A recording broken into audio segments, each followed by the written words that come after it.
jet, di ba? Ilang jet yun? 5? 5 o 4? Dali. Dali,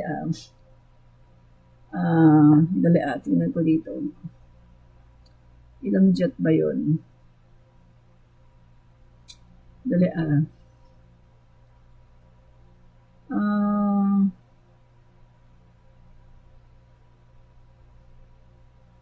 wala siya dito.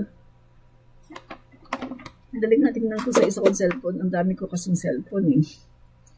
Dami ko kasing cellphone, guys, no? So, hindi ko na maano yung ano. Dali, So, sobrang dami ng aking cellphone. Yan. Sandali. I-ano ko na lang.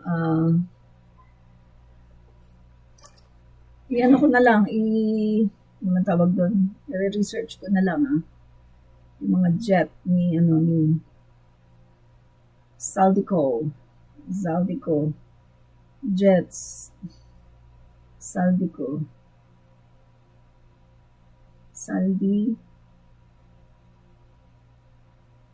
Yan. Yan, ito guys. Ito. Ay, hindi nyo kita. Sandali, hindi nyo kita, no? I-ano ko kaya dito? Sandali guys, Ay, mag-ano pa ako. Isabihin ko na lang sa inyo, no? So, ito po yung mga, kasi mag-ano pa ako, hindi pa ako masyado marunong sa OBS, no? So, ito guys, no, yung Zaldico Aircraft Assets. Ito yung isa, nagkakahalagang 880 million, no? Helicopter, total cost 880 million.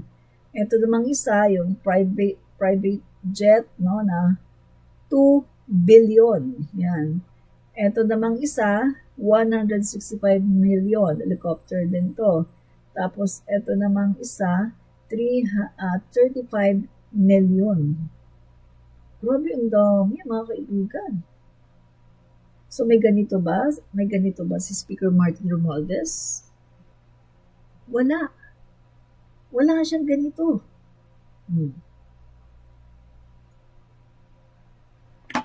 Walang ganyan si Speaker Martin Romualdez. Although, pagpasok na sa politika, mayaman na siya. Meron pa siyang interview kay Karen Davila na pagpasok niya sa politika, mayaman na siya. Isa siya sa pinakamayaman. Bakit siya mayaman? Meron silang negosyo. Ano yung mga negosyo ni Speaker Martin? Nasa mining. Meron sa, tingnan natin yung mga negosyo ni, para hindi tayo magkamali yung mga business ni Speaker Martin Romualdez. Para hindi tayo magkamali. Yan. Yung mga business niya, tingnan natin. Yan. Okay. Ito, Romualdez is the owner of newspaper companies, Manila Standard and Journal Group of Publications, and the mass media firm, Philippine Collective Media Corporation. Tapos, meron pa siyang sa mining, no? Mining, alam naman natin pag sa mining, guys, no? Kapag sa mining ay yan, no? Talagang may pera yan, mayaman, no? Mga kaibigan. Yan. So, tapos meron pa silang malaking ano ba ang tawag doon? Hospital, no? At hindi lang yan mga guys, no? Meron pa pong iba na mga company si Speaker Martin Romualdez. No? So, malinaw mga kaibigan, pagpasok niya sa politika, mayaman na siya. Ano pa? Ito, RYM. Ito pa. RYM, mga kaibigan. RYM is a holding firm led by the family of House Speaker Martin Romualdez that has interest in mining, real estate, and media through subsidiaries, Bright Kindle Resources and Investment, Mac Ventures Holdings, yan. Yan, Benguet Corporation and Prime Media Holdings. Yan. So yan po mga kaibigan, no, yung mga businesses, no, ni Speaker Martin Romualdez. Yan. So, magkano daw yung 25 billion. So, guys, kapag ikaw kasi nasa business, ay lalago talaga yung pera mo. 'Di ba? Pero kung halimbawa, congressman ka, tapos wala ka namang business, ang inaasahan mo lang ay sweldo, tapos biglang, uy, mayaman. Yun ang merong yun, magtataka ka kapag ganun. Kang congressman, wala namang ibang mga source ng income, kundi yung sweldo lang, yung budget lang, tapos biglang, uy, ang yaman. Doon ka magtataka. Pero sa case ni Speaker Martin Romualdez, pagpasok pa lang niya sa politika, ay into business na siya. So kapag business, lalago talaga yan. Ang pera mo kasi business yan eh. 'Di ba? Make sense, mga guys? No? So, ito pa. Sabi ko sa inyo hindi natin pinagtatanggol si Speaker Martin Romualdez. Kung may kasalanan siya, dapat siyang managot, dapat siyang makulong kung may kasalanan siya. Pero, kailangan yung totoo yung totoo na talagang kasalanan. Kasi nakakaawa naman yung tao na idadawit sa ganito pagkatapos wala naman palang kasalanan, di ba? So, gusto lang natin dito ay yung tama lang, no? Huwag yung yung mga gawa-gawa at mga invento, no? So, tingnan pa natin yung itong mamang to. Tingnan pa natin Okay. So, mga kaibigan, ano pa yung mali dito? Ano pa yung mali? Yan. Ito.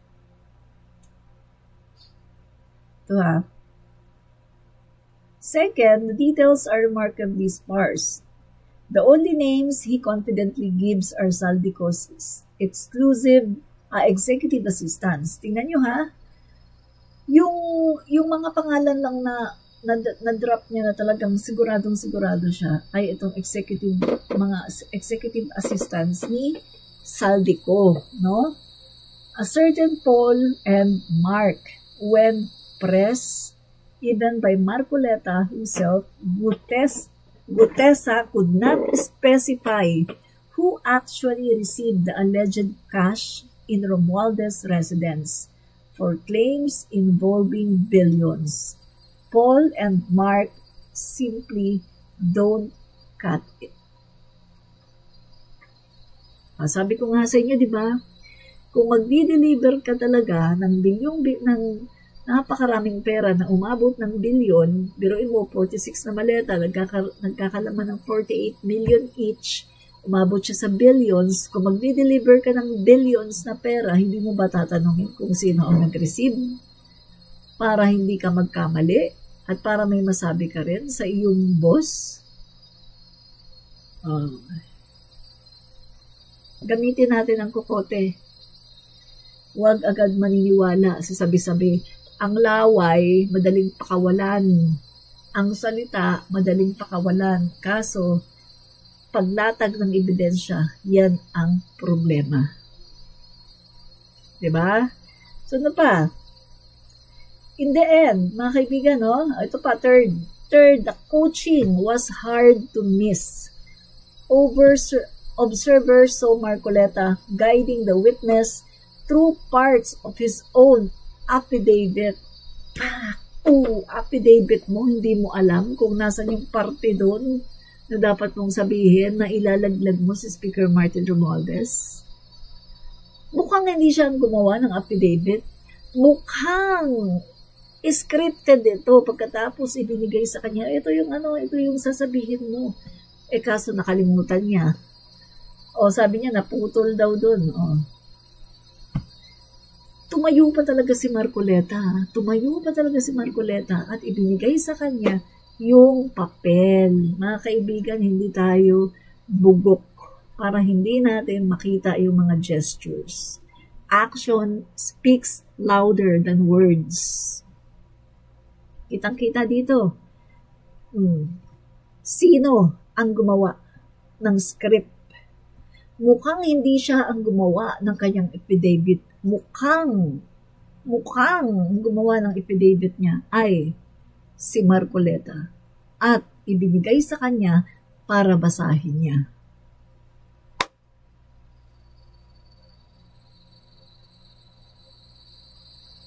Make sense? Am I making sense, mga kababayan?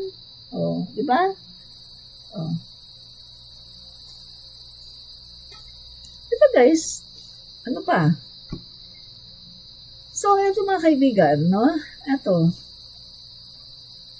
Yung sinasabi ngayon, no? Yung sinasabi ngayon nitong tao na to ay nawalan siya ng credibility.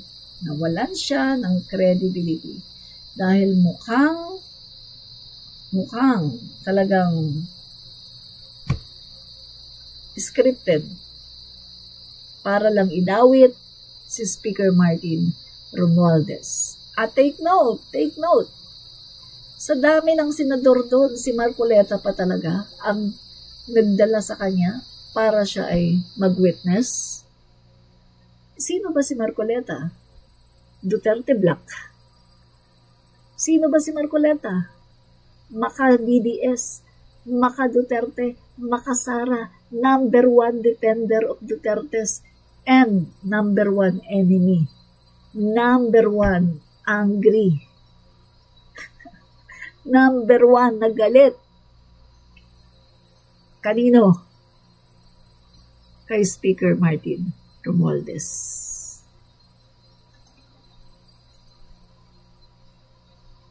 So mukhang alam na natin. Ito ay scripted. Mukhang alam na natin guys na ito ay scripted. No? Hindi totoo. Mukhang hindi totoo na ito talaga ay witness. Kundi scripted. No? Scripted. Grabe. Mga kaibigan, no? Sabi ko nga sa inyo, madali lang magbintang, laway lang ang puhunan, pero mahirap maglatag ng ebidensya. Remember mga kaibigan, yung Diskaya, yung Diskaya din, di ba? Kanina. O, tinanong niya si Diskaya na yung part na parang nakalimutan daw ni Diskaya. Ano, nakalimutan daw ba talaga niya o sinadya niya o talagang nagkamali? Guys, mukhang hindi yata sila ang gumagawa ng kanilang affidavit. Sa tingin ko lang mukhang hindi itong mga taong to ang gumagawa ng sarili nilang affidavit. Mukhang mga scripted at mukhang may gumagawa ng affidavit para sa kanila. Biruin mo mga kaibigan, mas alam pa ni Marcoleta kung ano yung mga dapat na sabihin at kung ano yung part na dapat na hindi laktawan. Mukhang mas alam pa ni Marcoleta kung saan banda yung part na dapat sabihin. Kaduda-duda, di ba? Kaduda-duda. Ay, nako. Mga kaibigan, kaduda-duda.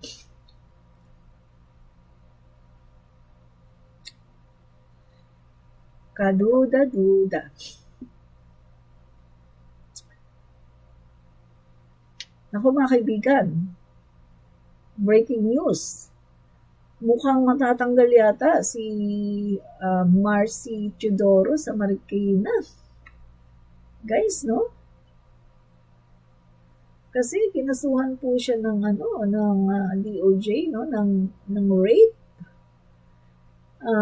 Meron pong nag-complain, no, na police. Department of Justice DOJ confirmed that 2 criminal complaint affidavits have been filed before the National Prosecution Service NPS against Marikina 1st District Representative